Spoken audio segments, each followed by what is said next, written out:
Good evening, my friends. We are coming to you live from the Torch Center. As you may know, yesterday we counted the 27th day of the Omer. And what we've been doing for the past 27 days was share an insight along with each day of the counting of the Omer. So we're going to share two tonight. One for what we counted last night, which is 27, and for the 28th day. So, on day number 27, our sages tell us is the secret of happiness. Happiness is all about three words. It's, or it is, all perspective. That's it. It's all perspective. It's how you look at it. You could look at, we mentioned this last week, you can look at the cup half full, you can look at the cup half empty. But you don't arrive, people make this enormous mistake.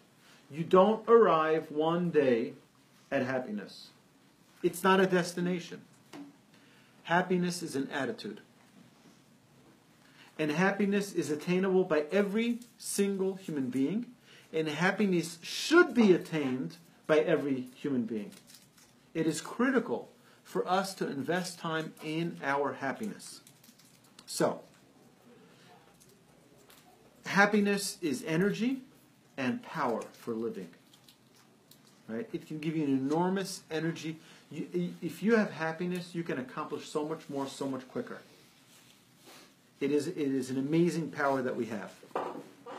Now, what our Mishnah here says about happiness is hasameach bechelko.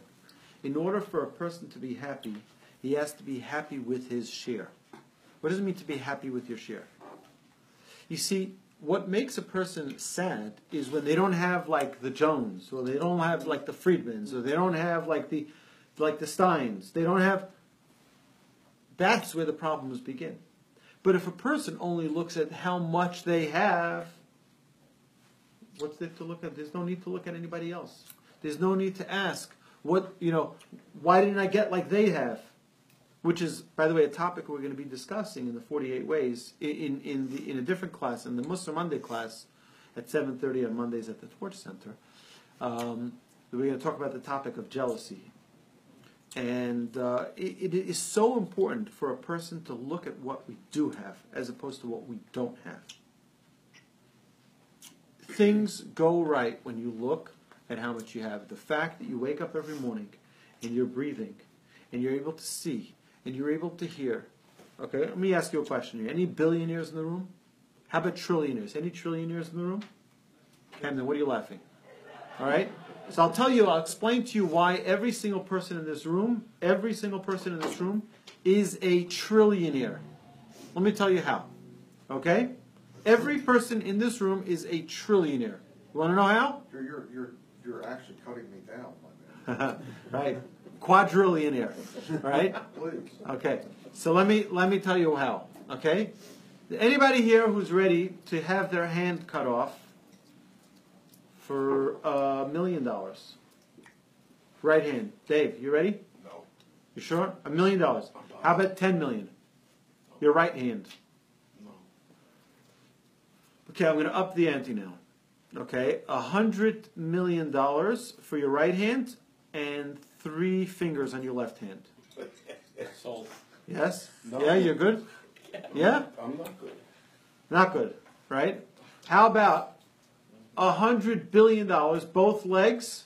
Oh, sure. Okay. One hand to the elbow. Oh, sure. Okay. Yeah, you ready? No. No. Okay, so you see you're a multi-trillionaire. You have in your body, right, the most incredible tools. And you're not ready to give it up for $1 trillion. You're a trillionaire. So when you wake up in the morning and you're able to move your hands and you're able to open your eyes, right? Camden, okay, you're a big hero, right? You ready for $1 trillion? Here's the following preposition. Okay, I make you deaf on one ear. I take out the other eye. Okay, no one's going to want to watch this ever. Okay, Pascal, I hope you're surviving there.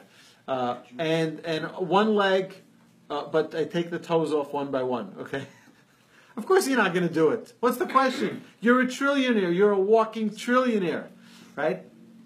We have to realize that every single day that we're alive, we have opportunity, we have potential, and we must see the world through what we do have, not what we don't have. Because the minute you start comparing yourself to other people, that's when unhappiness, that's when dissatisfaction kicks in. So a person must remember that happiness is not a destination.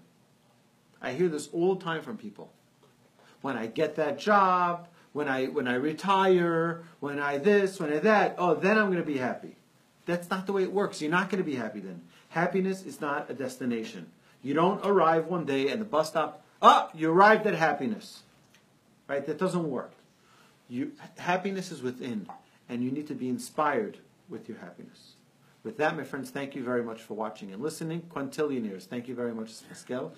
And I look forward to sharing with you another way a little bit later. Have a lovely evening, and thank you for counting the Omer with us. And please like and share these videos. Have a wonderful day. I think that's